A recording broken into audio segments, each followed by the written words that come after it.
सर्व सबस्क्रायबर्सना मनापासून माफी मागायची मला तुमची की 2-3 महिने झाले मी काहीच व्हिडिओ टाकला नाही. काही पर्सनल रिझन्समुळं मी या सगळ्यापासून थोडा लांब होतो. पण आज एक त्यासाठी त्याची भरपाई करायसाठी एक छान स्टोरी घेऊन आलो आहे. कशी वाटली ते नक्की कळवा आणि तुम्ही जर या चॅनलवर नवीन असाल तर लाईक, शेअर, सबस्क्राईब करायला विसरू नका. सबस्क्राईब केल्यामुळं आम्हाला पण स्फूर्ती मिळते नवीन नवीन व्हिडिओज बनवायची. तर वेळ न दवडता आजच्या स्टोरीला सुरुवात करूया. तर स्टोरी आहे समीरची. समीर साधारणतः माझ्याच वयाचा माणूस आहे. तो मुंबईमध्ये राहतो. म्हणजे तो मुंबईचा नाही आहे. त्याचं गाव कोकणात कुठंतरी आहे. पण तो साधारणतः 14-15 वर्षाचा असल्यापासून मुंबईतच आहे. म्हणजे त्याचं लग्न झालं, त्याला मुलं झाली, मुलं मोठी झाली. त्याच्या आजूबाजूच्या कोकणातले त्याचे मित्रमैत्रिणी वगैरे त्यांच्या गावात शिमग्याला, गणपतीला, गावाला जातात. पण समीर नाही जात. 1-2 वेळा समीरच्या बायकोनं विचारायचा प्रयत्न केला, पण समीरनं तो विषय टाळला. त्यानंतर बायकोनं कधी विचारलं नाही. मुलांनी पण 1-2 वेळा ट्राय केलं, जशी मुलं मोठी व्हायली 10-12 वर्षाची झाली तशी. समीरनं त्यांना पण एंटरटेन केलं नाही. त्यामुळं आणि आईनं पण त्यांना म्हणजे त्याच्या मुलांच्या आईनं, समीरच्या बायकोनं मुलांची समजूत काढली की ह्या विषय काढू नका, बाबांना आवडत नाही. त्यामुळे त्यांनी पण विषय काढायला सोडून दिला. पण काही गोष्टी ना नियतीत लिहिलेल्या असतात. त्याप्रमाणे एक दिवशी म्हणजे साधारण समीर 40-45 वर्षाचा असताना, आजपासून साधारण एक 2 वर्षापूर्वीची गोष्ट आहे. समीरला त्याच्या गावी जायला लागलं. समीरचे आई वडील गावीच राहायचे. ते अधूनमधून मुंबईला यांना भेटायला यायचे. पण आता वेळ अशी आली होती की समीरचे वडील अंथरुणाला खेळले होते आणि त्यामुळं समीरला बोलावणं आलं होतं आणि मग समीरला सहकुटुंब, सहपरिवार गावाला जाणं भाग होतं. खरं तर समीरच्या मनात नव्हतं, पण इतकी वर्ष गाव सोडून झालेली असल्यामुळं ज्या कारणामुळे त्यानं ते गाव सोडलेलं होतं, त्या कारणाची दाहकता पण थोडी कमी झाली होती. त्यामुळे समीर तयार झाला आणि हे लोक गावाला येऊन पोचले. गावाला येऊन पोचले. समीरची 2 मुलं, एक थोरला मुलगा आणि धाकटी मुलगी. दोघांमध्ये 2 वर्षाचं अंतर होतं. मुलगा 16 वर्षाचा, मुलगी 14 वर्षाची होती. समीरचं जे घर होतं वडिलोपार्जित, त्या घराच्या समोर एक मैदान होतं. ही मुलं त्या मैदानावर खेळत होती. त्या मैदानाच्या पलीकडे एक वाडा होता. असा 3 मजली टोलेजंग वाडा, म्हणजे खतरनाक असं भरपूर रूम्स, खोल्या बिल्या असल्यासारखं बाहेरनं दिसायचं. आता हे मुंबईच्या पोरांनी एवढं मोठं घर कधी बघितलेलं नव्हतं. त्यामुळे जेव्हा त्यांनी ते घर बघितलं तेव्हा त्यांनी त्याच्या वडिलांना विचारलं, म्हणजे समीरला विचारलं की बाबा हा वाडा कोणाचा आहे? एरवी कधीही आवाज थोडा सुद्धा न चढवणारा समीर ह्या प्रश्नावरती अचानक खेकसला. परत त्या वाड्याचा विषय काढाल तर बघा, असं त्या मुलांना म्हणलं. मुलं दचकली. मुलांना आश्चर्य झालं की अरे आपले वडील कधी आपल्याला रागवत नाहीत आणि अचानक काय झालं, आणि फक्त आपण वाडा कोणाचा आहे एवढं विचारत तर एवढं काय चिडायला झालं. कारणच तसं होतं. ॲक्च्युली विषय असा होता ना की समीर जेव्हा 13-14 वर्षाचा होता तेव्हा समीरचे आयुष्यामध्ये काहीतरी एक प्रसंग घडला होता. समीरच्या वडिलांना 2 भाऊ, एक थोरला एक धाकटा. समीरचे वडील 2 नंबरचे. हे दोन्ही भाऊ म्हणजे थोरले काका आणि धाकटे काका मुंबईत स्थायिक झालेले होते. थोरल्या काकांना 2 मुलं, धाकट्या काकांना 1 मुलगा 1 मुलगी आणि समीर, असे हे 5 जण. प्रत्येक उन्हाळी सुट्टीमध्ये, गणपतीच्या सुट्टीमध्ये, शिमग्याच्या सुट्टीमध्ये, प्रत्येक सुट्टीमध्ये हे लोक एकत्र असायचे. कारण ह्यांच्या वयामध्ये पण आहे ना 1-2 वर्षाचंच अंतर होतं. म्हणजे सगळ्यात थोरला जो थोरल्या काकांचा थोरला मुलगा होता तो 17 वर्षाचा होता. धाकट्या काकाची धाकटी मुलगी, जी एकुलती एक मुलगी होती ह्या 5 जणांमध्ये, त्यामुळे लाडाची पण होती, ती 11 वर्षाची होती.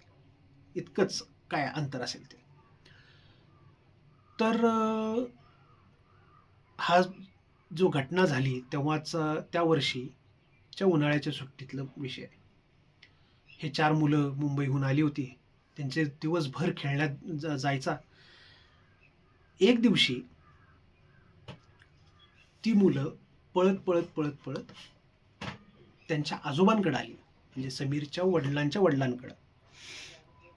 आणि त्यांना म्हणाले, आजोबा आजोबा, ते मैदानाच्या पलीकडं एवढा मोठा वाडा आहे, तो रिकामा आहे का हो? कारण तिथं कुणीच दिसलं नाही आम्हाला. हे ऐकताच आजोबा जोरात ओरडले, परत त्या वाड्याकडे जाल तर याद राखा. पोरानं कळे ना. तर समीरला लहानपणापासून कधी म्हणजे हे आले कीच हा खेळायला वगैरे जायचा. त्यामुळे आणि लहानपणापासून तिकडं वाड्याकडे जायचं नाही एवढंच माहिती होतं, पण एवढं सिरियस असेल हे कधी त्यानं विचार पण नव्हता केला. आता क्युरिओसिटी पोरांमध्ये जागृत झाली की जायला असं काय आहे याच्यामध्ये की एवढं चिडून आपल्याशी बोलतात. तर मग 16-17 टीनेजर्सचं वय, टीनेजर्स होते चौघं म्हणल्यावरती यांच्या डोक्यात किडा की आपण जाऊन बघायचं की काय नक्की विषय आहे बाबा. त्याप्रमाणे दुसऱ्या दिवशी साधारणतः दुपारी 1-2च्या सुमारास ही पोरं त्या घरापाशी पोचली. इकडून तिकडून घराच्या चारी बाजूनी फेऱ्या मारून झाल्यावरती ह्यांना काय रस्ता आत जायचं सापडेना. एक गेट होतं ते घरात जायला, पण ते गेट सुद्धा म्हणजे असं साखळे बिखळे लावून बंद केलेलं होतं आणि ह्या पोरांकडनं ते साखळे उघडण्यासारखी परिस्थिती नव्हती. मग काय करायचं तर त्यांना एक ठिकाणी ना एक भिंतीच्या बाजूला एक दगड दिसला, मोठा दगड, कातळ जो असतो कोकणामध्ये तसला, आणि त्या दगडावरनं वरती जाता येण्यासारखं आहे हे समीरच्या आणि इतर मुलांच्या लक्षात आलं. त्याप्रमाणे हे लोक त्या घरात शिरले. आत गेले तर घर बघून ह्यांचे डोळ्याचे पारणे पिटले. असं 3 मजली टोले जंग वाडा, 15-16 खोल्या असलेला वाडा, लाकडी जिना, तो पण लाकडी जिना म्हणजे अगदी जुन्या वाड्यात असायचा, तो कमीत कमी 200 वर्ष जुना वाडा असेल. आणि ही पोरं तिथं खेळायला लागली. मग खेळता खेळता पळापळी चालू झाली.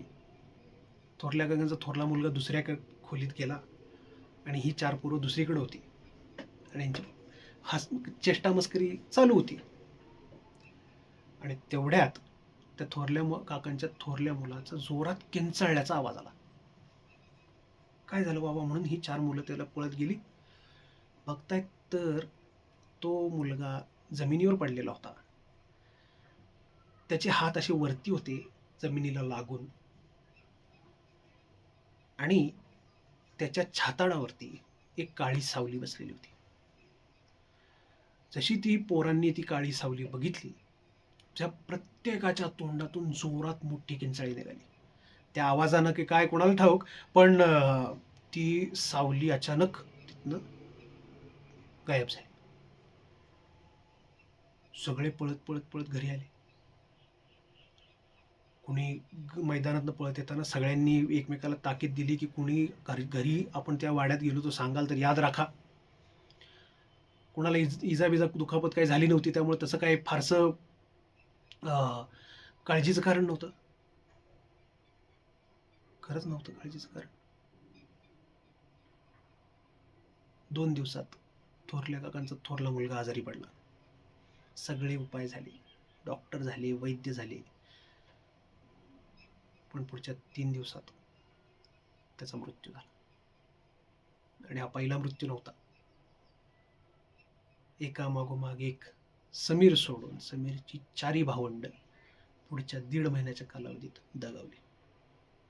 आता धाकट्या काकाची धाकटी मुलगी जेव्हा आजारी पडली तेव्हा मात्र समीरला राहवलं नाही आणि समीरने घरच्यांना सांगितलं की प्रकार काय झाला.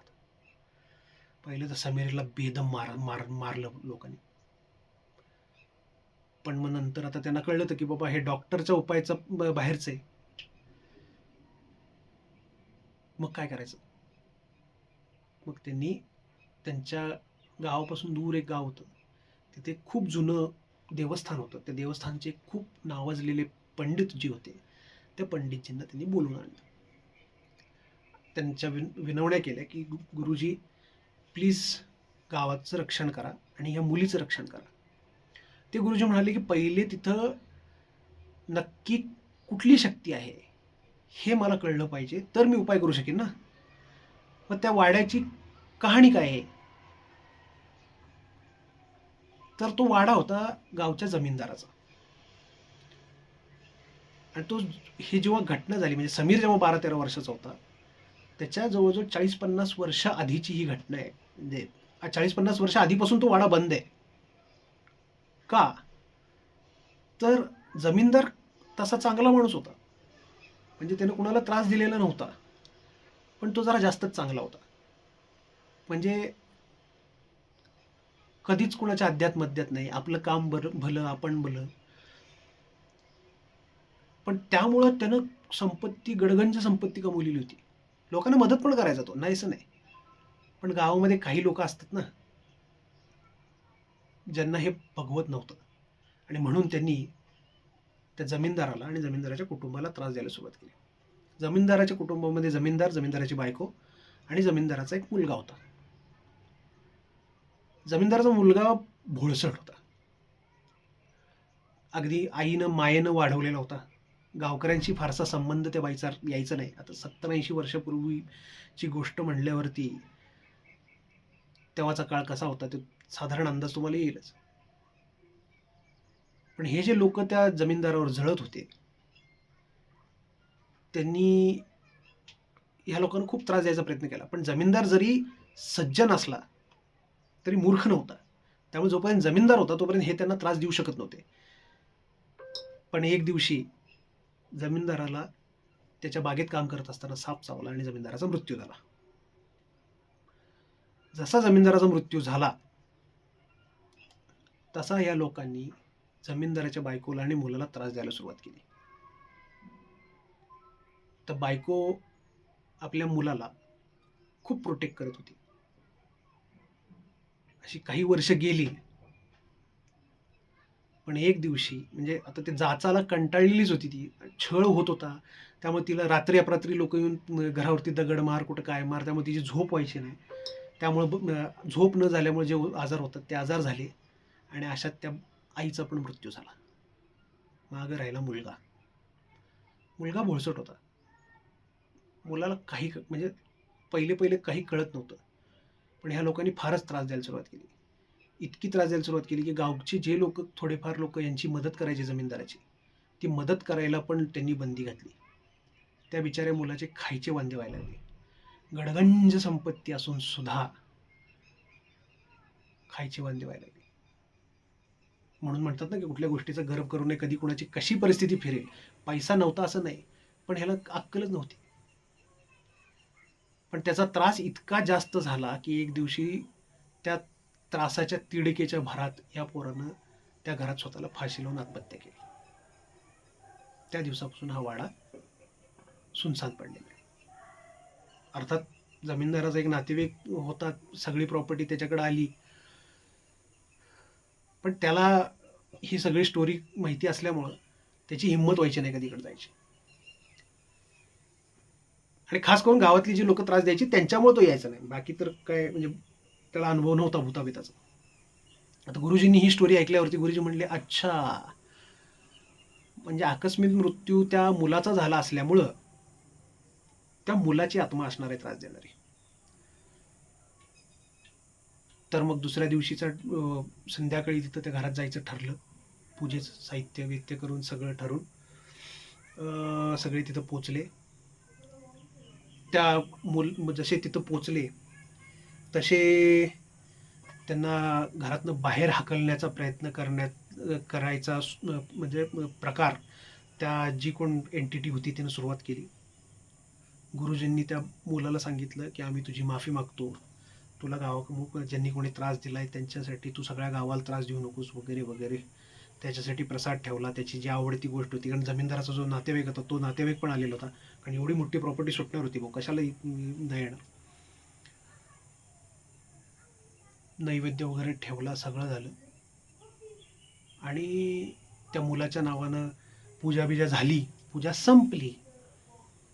संपली असं वाटत असताना अचानक दारं खिडकी आपटायला लागली. त्या गुरुजींना कोणीतरी जोरात धक्का दिला. आता गुरुजींना धक्का दिला म्हटल्यावर जेवढे कोण होते ते सगळे बाहेर पळून गेले. आणि या पळापळीच्या नादात ती जी धाकट्या काकाची धाकटी मुलगी होती, जी आजारी होती, ज्याच्यावरती उपाय पण करायचा होता म्हणून ती तिथं होती, तिला बाहेर आणायचंच विसरले. आणि मग दुसऱ्या दिवशी उजेडता जेव्हा तिथं तिला आणायला गेले तेव्हा तिचा फक्त मृतदेहच मिळाला. आता हे सगळं झालेलं होतं तेव्हा गुरुजींनी सांगितलं की समीरला मुंबईला पाठवून द्या. मुंबईला म्हणजे इथून लांब पाठवून द्या. त्याच्यावरती ते काय जे काय उपचार करायचे असतात, त्याला हाताला दोरा बिरा बांधला, सगळं गंडा बांधला आणि त्याला सांगितलं की इथून लांब जा बाबा, इथं नाही तर राहिलास तर तू खरं नाही आणि तुझ्या मागं येऊन गावाला पण त्रास होईल. आणि म्हणून समीरच्या समोर जेव्हा त्याच्या मुलांनी त्या घराचं नाव काढलं तेव्हा समीर घाबरला. पण ही मुलं होती ना, ही मुलं चाणाक्ष होती. मुलं म्हणाली की पप्पा, स्टोरी तर ऐकली पण मग ऍक्च्युअल भूत कोणाचं होतं? ऍक्च्युअल भूत होतं जमीनदाराच्या बायकोचं. कारण तिचं तिच्या पोरावरती प्रचंड प्रेम होतं आणि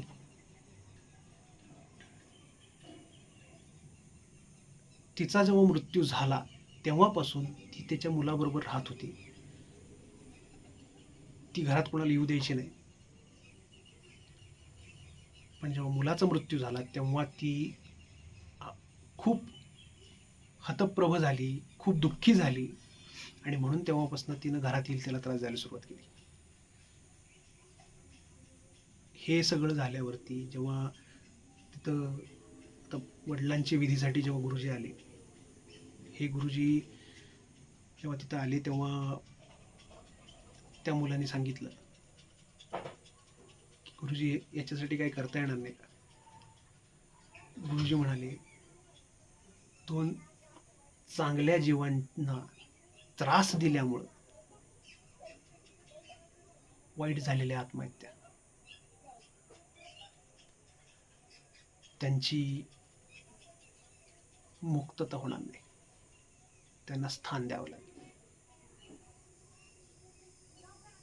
आणि मग नॉर्मली छोट्या गावामध्ये 10वाचा जेव्हा कार्यक्रम असतो तेव्हा बहुतेक सगळे गाव तिथे लुटलेलं असतं. तेव्हा त्या गावासमोर ते गुरुजींचा हा विषय निघाला आणि गावाला पण कायमची यातनं सुटका मिळणार होती म्हटल्यावरती गावकऱ्यांनी मिळून त्या मायलेकांची समाधी बनवली, तिथं त्यांची पूजा चालू केली. या घटनेला 2 वर्ष झाली. आता तिथं कोणालाच त्रास होत नाही. आता तो वाडा गावकऱ्यांच्या कामाला येतो आणि त्या वाड्याच्या मागं त्या जमीनदाराची जी जमीन होती ती पण गावकऱ्यांच्या कामाला येते. अर्थात म्हणजे तो जो जमीनदाराचा नातेवाईक होता तो नातेवाईकच ती कसतोय, पण तिथल्या गावकऱ्यांना काम मिळाले तिथं आणि जो त्रास होता तो त्रास बंद झाला. आणि म्हणून त्या दोघांची आजही तिथं पूजा होते. ही होती आजची स्टोरी. कशी वाटली कमेंट करून नक्की कळवा, लाईक करा आणि सबस्क्राईब करायला विसरू नका. आणि हां, मानला तर देव नाही तर दगड, त्या नियमानुसार तुमचा जर या गोष्टींवरती विश्वास असेल तर याला सत्य माना, तुमचा नसेल तर मनोरंजनासाठी सांगितलेली कथा असं समजून घ्या. जय हिंद.